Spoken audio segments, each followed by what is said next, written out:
ये क्वेश्चन है question number 1 paper 5 variant 5 का अक्टूबर नवंबर 2025 का S1 का ये क्वेश्चन नंबर 1 है. A fair 6-sided dice with faces labeled 1 2 3 4 5 6 is thrown repeatedly. The random variable x denotes the number of throws required to obtain a 6. Part A में वो 1 mark का part है. Find probability x is equal to 7. अच्छा, ये geometric distribution का question है क्योंकि इसमें नंबर ऑफ़ ट्रायल्स उसने मेंशन नहीं किए हुए. तो इट्स अ ज्योमेट्रिक डिस्ट्रीब्यूशन जो कि हम जनरली हम लिखते हैं x इज ज्योमेट्रिकली डिस्ट्रीब्यूटेड और p लिखते हैं यानी सक्सेस. और अगर ये probability x is equal to r हो, ये जनरल फॉर्म में मैं मेंशन कर रहा हूँ, तो ये होता है p into failure power r-1.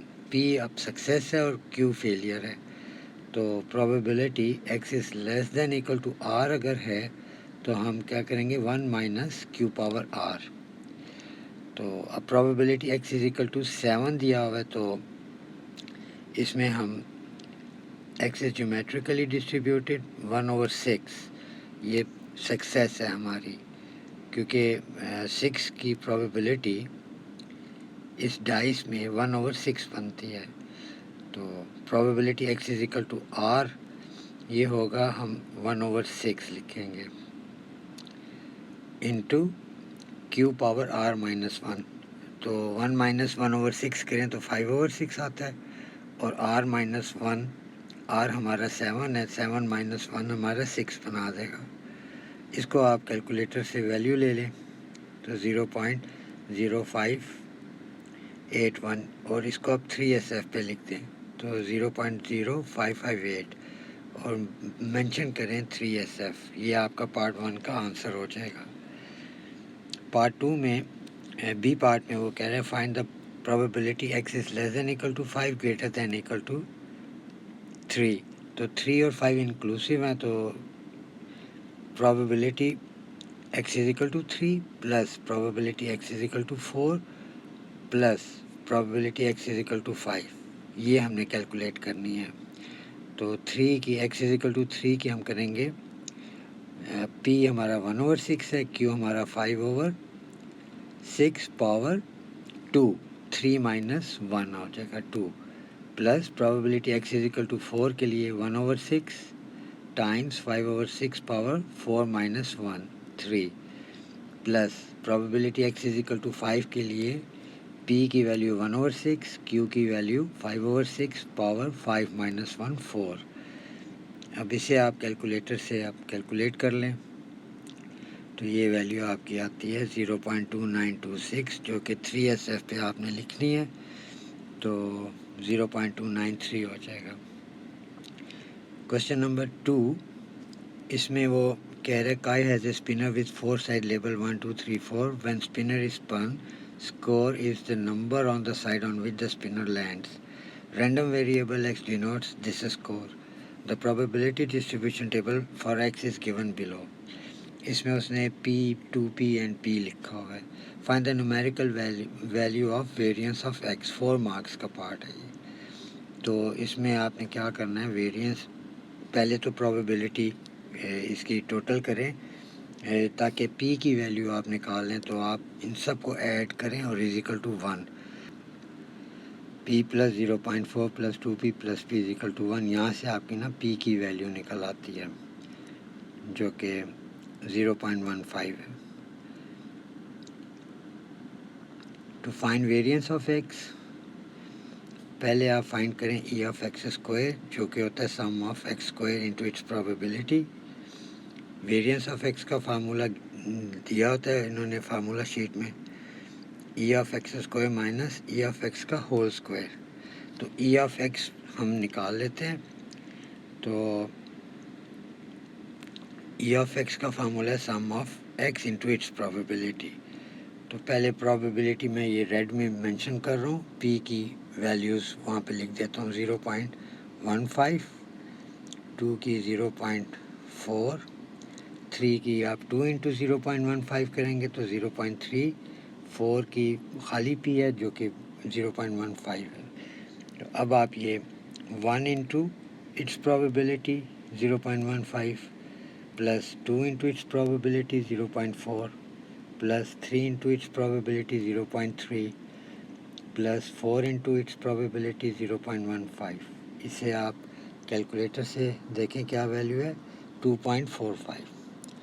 अब ई ऑफ एक्स स्क्वायर कैलकुलेट कर लें, जो कि इसका फार्मूला ऊपर मैंने मेंशन किया है, sum of X square into P.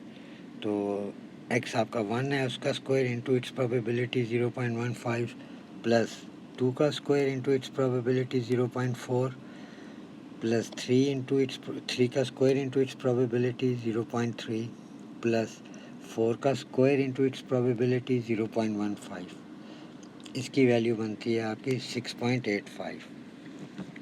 Variance of x के फार्मूले में आप ये डाल दें, ई ऑफ एक्स स्क्वायर आपने भी कैलकुलेट किया 6.85 माइनस ई ऑफ एक्स का whole square. E of X आपने 2.45 निकाला है, इसका स्क्वायर कर दें। अब ये इसका आंसर ले लें तो 0.8475 होगा, जो कि 3SF पे 0.848 बनता है। बी पार्ट में काई स्पिन्स हिज स्पिनर 10 टाइम्स। अच्छा, ये जो इसने 10 टाइम्स ये है ना, नंबर ऑफ ट्रायल्स मेंशन करती हैं, तो ये बाइनोमियल डिस्ट्रीब्यूशन में आ जाता है। Find the probability that a score of 2 is obtain fewer than 8 times. तो फीवर देन 8 टाइम्स का मतलब 8 से कम। तो X is binomially distributed 10 comma ये n कॉमा पी होता है। तो n आपका नंबर ऑफ ट्रायल्स हैं और p आपका सक्सेस है 0.4। तो x is binomially distributed n comma p। General form में मैं साइड पे लिख रहा हूँ। तो probability x is equal to r जो है, इसका फार्मूला बनता है NCR p power r q power n minus r। तो probability x is less than 8, ये लेस देन 8 तो बहुत लंबा चला जाता है, तो आप क्या करो 1 में से माइनस कर दो। यहाँ पे probability x is less than 8 है, तो आपने लेस देन 8 जो है आपकी प्रोबेबिलिटीज आती हैं X is equal to 8 plus X is equal to 9 plus X is equal to 10। तो ये इन तीनों की प्रोबेबिलिटीज़ 1 में से माइनस करेंगे तो फीवर देन 8 वाली आ जाएगी। तो एक्स इज इक्वल टू 8 की बनती है, वो इसी फार्मूले में डालें, NCR यानी 10C8 p power r। p आपका 0.4 है और r आपका 8 है।